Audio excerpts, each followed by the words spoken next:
శ్రీమాత్రే నమ. జయ గురు దత్తాత్రేయ నమ. ఈ వీడియోలో మనం జనవరి 1వ తారీఖు నుంచి 15వ తారీఖు మధ్యలో జరగబోయే పక్ష ఫలితాలు పరిశీలిద్దాం. ఏదైనా సింహరాశి వారికి ఈ రాబోయే 15 రోజుల్లో అద్భుతమైనటువంటి అదృష్ట యోగం లాంటిది ఒకటి ఏర్పడడం జరిగింది. ఏదైనా ఈ పక్ష ప్రారంభంలో పంచమ స్థానంలో 4 గ్రహాలు రావడం జరిగింది. ఏదైనా మరి కోణంలో మరి గ్రహాలు వచ్చినప్పుడు కంపల్సరిగా దానికి సంబంధించినటువంటి మంచి ఫలితం జాతకుడికి రావడం జరుగుతుంది. అందులో శుభగ్రహం వచ్చినప్పుడు ఒక విధంగా, పాపగ్రహం వచ్చినప్పటికీ ఎలాగన్నా జాతకుడికి మాత్రం అనుకూలమైన ఫలితాలు మాత్రమే రావడం జరుగుతూ ఉంటుంది. ఇప్పుడు ఈ పంచమ స్థానంలో ఏర్పడినటువంటి ఈ 4 గ్రహాలతో పాటుగా మనకి 11వ స్థానంలో ఉన్నటువంటి గురువుతో పరివర్తన చెందడం జరిగింది. అంటే ఇప్పుడు 5, 11 స్థానాల మధ్య ఏర్పడినటువంటి ఈ పరివర్తన యోగ కారణంగా జాతకుడికి అనూహ్యంగా అదృష్టం అన్నది వరించడం జరుగుతుంది. అంటే ఏదైనా ఒక లక్కీ లాటరీ లాంటిది అనుకుందాం. అంటే పూర్వం అయితే అనుకునేవారు, కానీ ఏదైనా ఆ పంచమ స్థాన కారకత్వాల్లో లవ్ అఫేరు సక్సెస్ అవ్వడం కానీ, ఏదైనా ఉద్యోగంలో ఇంటర్వ్యూలో మీరు విజయం సాధించడం కానీ, అలాగే ఆర్థిక పరంగా మీరు చేసే ప్రయత్నాల్లో అనూహ్యంగా ఆర్థిక సహకారం రావడం కానీ జరిగే అవకాశం ఉంది. అంటే 5, 11 మధ్య పరివర్తన రావడం వల్ల ముఖ్యంగా మీ మనసుకి ఏదైతే ఇష్టంగా ఉందో అది మీకు ఈ సమయంలో లభించే అవకాశం ఉంది. ఏదన్నా ఒక మంచి స్నేహితుడు ఏర్పడడం కానీ, ఒక మంచి లవ్ అఫేరు సక్సెస్ అవ్వడం కానీ జరుగుతుంది. అలాగే ఉద్యోగంలో మార్పు కొరకు చేసే ప్రయత్నాలు మీకు అనుకూలంగా రావడం జరుగుతూ ఉంటుందన్నమాట. ఏదైనా 11వ స్థానం మీద ఇప్పుడు ఈ పరివర్తన కారణంగా 5 గ్రహాల ప్రభావం అన్నది రావడం జరుగుతూ ఉంటుంది. ఇటు గురువు ఆల్రెడీ అక్కడ ఉండడం వల్ల మీ మనసులో ఉన్నవి, మీరు కోరుకున్నవి మీకు లభిస్తాయి. ఒక ఆకస్మిక ధనలాభం లాంటిది కూడా ఈ పక్షంలో మీకు లభించే అవకాశం ఉన్నది. దాంతో రాష్ట్రాధిపతి రవి 5వ స్థాన సంచారం వల్ల చాలా వరకు సమస్యల్ని పరిష్కరిస్తారు. పిల్లల విషయంలో కొంత శ్రద్ధ తీసుకోవడం, సంతానం కొరకు ఏదైనా ఒక సీటు, అంటే కాన్వెంట్లో సీటో కాలేజీలో సీటో రిజర్వ్ చేసుకోవడం, అలాగే వారికి కొంత ధనాన్ని ఫిక్స్డ్ డిపాజిట్ చేయడం, వారి అవసరాలకు ఏమైనా ఆర్థిక పరంగా మీరు ముందు జాగ్రత్తగా ఏదో ఒక నిర్ణయం తీసుకోవడం జరుగుతూ ఉంటుంది. అలాగే ప్రభుత్వ పథకాలు ఏమైనా ఉంటే అవి మీకు అనుకూలంగా రావడం జరుగుతూ ఉంటుంది. ఇక కుజుడు 5వ స్థానంలో ఉన్నప్పుడు యోగకారకుడుగా 5వ స్థానంలో ఉంటూ లాభాన్ని వీక్షించడం వల్ల అన్నదమ్ముల వల్ల కానీ, సంతానం వల్ల కానీ, రక్త సంబంధీకుల వల్ల మీకు సహకారం లభిస్తూ ఉంటుంది. అలాగే మీరు ఏదైనా ఒక గవర్నమెంట్ ఉద్యోగం కొరకు ప్రయత్నం చేస్తుంటే వాటి ఫలితాలు, వాటి ప్రయత్నాలు మీకు అనుకూలంగా రావడం జరుగుతూ ఉంటుంది. దాంతో శుక్రుడు దశమాధిపతి 5లో ఉన్నప్పుడు ఉద్యోగపరమైన చేంజెస్ వస్తూ ఉంటాయి. ముఖ్యంగా స్త్రీలకి ఇవి ఎక్కువ విజయ అవకాశాలు రావడం జరుగుతూ ఉంటుంది. సింహరాశిలో ఉన్నటువంటి స్త్రీలు ఏదైనా ఉద్యోగంలో మార్పు కొరకు ప్రయత్నం చేస్తుంటే వారి ప్రయత్నం 100% నెరవేరుతుంది. కొంతమందికి వారి యొక్క జీతాలు లాంటివి పెరిగే అవకాశాలు ఉన్నాయి. అలాగే కొన్ని విలువైన బహుమతులు స్త్రీలకి ఈ సమయంలో రావడం జరుగుతూ ఉంటుంది. అయితే స్త్రీలు మాత్రం ఎస్పెషల్లీ వారి యొక్క వ్యక్తిగత ఆరోగ్యంలో కొంత శ్రద్ధ తీసుకోవాల్సి ఉంటుంది. సో అలాగే బుధుడు మెయిన్ ప్రధానంగా బుధుడు 5వ స్థానంలో ఉంటూ 11లో ఉన్నటువంటి గురువుతో చెందిన పరివర్తన వల్ల కొన్ని కొత్త పరిచయాలు ఏర్పడతాయి. కొన్ని వ్యాపారపరమైనటువంటి అవకాశాలు ఈ సమయంలో మీకు రావడం జరుగుతూ ఉంటుంది. అంటే ఇవన్నీ అనుకూలంగా మీకు ఉన్నప్పుడు కూడా మీరు తీసుకునే నిర్ణయం మాత్రం చాలా జాగ్రత్తగా నిర్ణయం తీసుకోవాల్సి ఉంటుంది. అంటే కేతువు రాశి యందు సంచరిస్తున్నప్పుడు ఎటువంటి అవకాశం వచ్చినా కూడా దాన్ని మీరు కరెక్ట్గా ఉపయోగించుకోలేకపోతుంటారు. ఈ సందర్భంలో ఎలా ఉండదంటే మంచి వాళ్ళని చెడ్డవాళ్ళుగాను, చెడ్డవాళ్ళని మంచి వాళ్ళుగాను చూస్తూ ఉంటారు. మీ మంచి కోసం ఏదైనా చూస్తే వాడిని శత్రువుగా చూడడం జరుగుతూ ఉంటుంది.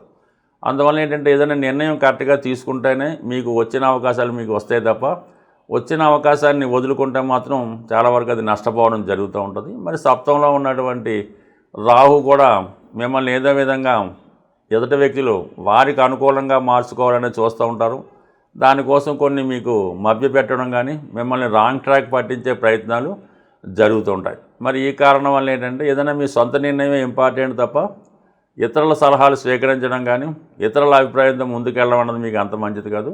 బట్ ఏదైనప్పుడు కూడా ఇప్పుడు ఉన్నటువంటి అష్టమ శని ప్రభావం కొంతవరకు మీకు ఇబ్బంది పెడుతూ ఉంటుంది. అంటే చివరి నిమిషంలో మనకు అన్ని పనులు అయిపోయి ఇక రేపే ప్రమాణ స్వీకారం అనుకున్న చివరి నిమిషంలో ఏదో ఒక ఇబ్బంది వచ్చి ఆ వచ్చిన అవకాశాన్ని పోగొట్టుకోవడం జరుగుతుంటుంది. కాబట్టి బట్ ఏదైనా మీరు ఇప్పుడు చేసినటువంటి ప్రయత్నంలో మీకు అర్హత ఉన్నప్పుడు మాత్రమే అది పర్ఫెక్ట్గా ఆ పదవి కోసమో ఆ హోదా కోసం మీరు ప్రయత్నం చేయాలి తప్ప అనవసరంగా ఎవరో ఏదో చెప్పారని ఆ ప్రయత్నం చేస్తే చివరి నిమిషంలో అవమానం పొందే అవకాశం ఉంటుంది. కాబట్టి సాధ్యమైనంత వరకు మీకు ఏదైతే అవకాశం ఉందో ఏదైతే మీకు అర్హత ఉందో దానికోసమే ప్రయత్నం చేస్తే మీరు అనుకున్న ఫలితాలు సకాలంలో పొందడం జరుగుతూ ఉంటుంది.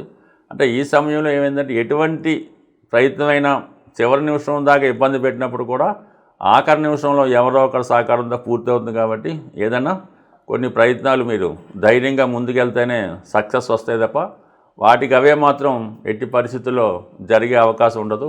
గోచార రీత్యా మీరున్నటువంటి రాశికి గ్రహాలు అనుకూలంగా వచ్చినప్పటికీ కూడా మీ జన్మజాతకంలో దశలు అంతర్దశలు అనుకూలంగా ఉన్నప్పటికీ కూడా ప్రధానమైనటువంటి విషయాల్లో మరి ఇప్పుడు ఉద్యోగం అలాగే వివాహం ఈ రెండు అవకాశం రావటం లేదు, ఉద్యోగం రావటం లేదు, వివాహం జరగటం లేదు, వివాహపరమైన సమస్యలు మీకు ఉన్నాయంటే కంప్లీట్గా మీరు నివసిస్తున్నటువంటి గృహంలో కానీ మీకు అంటే ఓనర్షిప్ కలిగినటువంటి గృహంలో కానీ వాస్తుపరమైనటువంటి దోషాలు మిమ్మల్ని ఇబ్బంది పెడుతున్నాయని చెప్పచ్చు.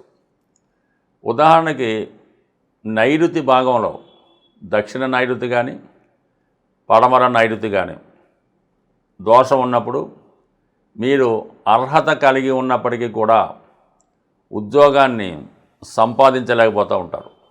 ఎందుకంటే అక్కడ ఈ దక్షిణ నైరుతిలో అంటే కుజుడు రాహు ప్రభావం, పశ్చిమ నైరుతి అంటే శని రాహు ప్రభావం. ఈ ప్రభావం వల్ల ఒకప్పుడు మంచి ఉద్యోగం ఉండి సడన్గా పోగొట్టుకొని మళ్ళీ అటువంటి ఉద్యోగాన్ని పొందలేకపోవడం, అర్హత ఉన్నా కూడా ఉద్యోగాన్ని పొందలేకపోవడం జరుగుతూ ఉంటుంది. ఇది ఒక ఎత్తు అయితే మీ కుటుంబంలో మీరు ఆ కుటుంబంలో ఒక వ్యక్తి అయి ఉంటే మీ కుటుంబ పెద్దల చేత వాళ్ళు తరచూ మిమ్మల్ని విమర్శించడం ఇబ్బంది పెట్టడం కూడా జరుగుతూ ఉంటుంది. అంటే మీకు ఆ కుటుంబంలో తల్లిదండ్రులతో కానీ తల్లి కొడుకులతో కానీ సరైనటువంటి సత్సంబంధం లేకపోవడం, ఈ కావాలనే ఈ జాతకుడు ఉద్యోగానికి వెళ్లకుండా ఇబ్బంది పెడుతూ ఉంటాడు. అది ముందుగా ఆ నైరుతి దోషాల్ని మీరు సరి చేసుకుంటే అంటే నైరుతి పెరగడం కానీ నైరుతిలో గోతులు కానీ అనేక రకాలుగా ఉంటాయి. దాన్ని సరి చేసుకుంటే తండ్రి కొడుకుల మధ్య సత్సంబంధాలు ఏర్పడి జాతకుడు ఉద్యోగ ప్రయత్నం చేయడం జరుగుతూ ఉంటుంది. అలాగే వాయువు దిశలో ఉత్తర వాయువు ప్రాబ్లం ఉంటే ఆ కుటుంబంలో వివాహం అన్నది ఆలస్యం అవుతూ ఉంటుంది. ఆ ఇంట్లో అమ్మాయిలు కానీ అబ్బాయిలు కానీ మోసపోతూ ఉంటారు అన్నమాట. ఎవరినో ఒకరు నమ్మి ప్రేమించి వాళ్ళు హ్యాండ్ ఇవ్వడం వల్ల మోసపోవడం కానీ కొంతవరకు మానసికంగా మతిస్థిమితం కోల్పోవడం కానీ జరుగుతూ ఉంటుంది. లేదంటే వ్యాపారంలో ఉన్నవాళ్ళు పెద్ద మొత్తంలో ధనం ఒక అప్పు ఇవ్వడం వల్ల కానీ సూటీ పెట్టడం వల్ల కానీ నష్టపోవడం జరుగుతూ ఉంటుంది. అంటే ఇక్కడ ఈ ఉత్తర వాయువు అంటే మనకి బుధుడు చంద్రుడు ప్రభావం చూపుతూ ఉంటుంది. ఈ జన్మజాతకంలో బుధుడు చంద్రుడు కలిసినా కూడా వాళ్ళు చిన్నప్పటి నుంచే డబ్బు సంపాదించాలనే ఆసక్తితో ఎక్కువ ధనం సంపాదించి ఎవరో ఒకరు నమ్మి మొత్తం మోసపోతూ ఉంటారు. చిన్న వయసులోనే ప్రేమలో పడి మోసపోవడం జరుగుతుంటుంది. శృంగారపరమైనటువంటి ఆలోచనలు ఎక్కువగా ఉండడం వల్ల ఒక విధంగా చిన్నప్పుడే వాళ్ళు ఇతరుల యొక్క దీనికి మోసానికి గురై ఈ విధంగా వారు కోల్పోవడం జరుగుతూ ఉంటుంది. ఈ విధంగా కంప్లీట్గా ఈ గృహంలో ప్రతి దిక్కుకి మీ జాతకంలో ప్రతి గ్రహానికి సంబంధం ఉంటుంది. మరి ఆ దిక్కు అంటే ఒకవేళ తూర్పు ఆగ్నేయం ఇబ్బంది పడింది, మీ జాతకంలో శుక్రుడు కారకత్వాలు ఇబ్బంది పెడుతుంటాయి. అందువలన మనకి జాతకంలో బలం వచ్చింది, గురుబలం వచ్చింది, దశ వచ్చింది అయినప్పుడు కూడా ఆ ఫలితం జరగలేదు అనుకుంటే మాత్రం కంపల్సరిగా మీరు ఉంటున్నటువంటి గృహం మీ సొంత గృహంలో వాస్తుపరమైన దోషాలు సరి చేసుకుంటేనే ఆ ఫలితం మీకు రావడం జరుగుతూ ఉంటుంది. ఏదైనా దీపం ఉండగానే ఇల్లు చక్కబెట్టుకోవాల్సి ఉంటుంది. ఆ దశ వచ్చినప్పుడు దశమానికి సంబంధించిన దశ వచ్చింది, ఆ దశలో ఉద్యోగం రావట్లేదు, గృహంలో ఉన్నటువంటి వాస్తు ప్రాబ్లం సరి చేసుకుంటే ఉద్యోగం రావచ్చు. తీరా జాతకంలో గోచార రీత్యా దశరీత్యా ఈ దశ అయిపోయింది అనుకున్నాం, అది టైం అయిపోద్ది. అప్పుడు వాస్తు సరి చేసుకున్నా కూడా లాభం ఉండదు. కాబట్టి ఏదైనా జీవితంలో తొందరగా సెటిల్ అవ్వాలంటే కంప్లీట్గా గృహాన్ని కూడా మనం పరిశీలించుకొని సరి చేసుకుంటేనే జీవితంలో మీరు సెటిల్ అవ్వడం జరుగుతూ ఉంటుంది. బట్ ఏదైనా నమ్మినా నమ్మకపోయినా వాస్తు యొక్క ప్రభావం ప్రతి ఒక్కరి జీవితంలో ఆ కుటుంబంలో ప్రతి ఒక్కరి మీద ఉండే అవకాశం ఉంటుంది. స్వస్తి.